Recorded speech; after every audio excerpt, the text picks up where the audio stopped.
Dumodoble ng alin. Ayan guys. Alas 3 ng madaling araw, nasa kalsada na kami ng EDSA. Yan. Wala pa masyadong tumatakbo. Iilan pa lang. Seatbelt ka. Seatbelt ka. Yan. Paano ba ito Jason na may flash Jason? Pagkaka.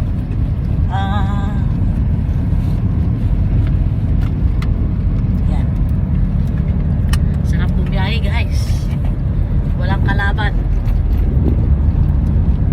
Yan. Alas 3 magaling araw. Kaya, di ako nakatulog Jason eh. Right. Ewan ko, kakaabang ng utak ko sa alas 2. Putik na yun.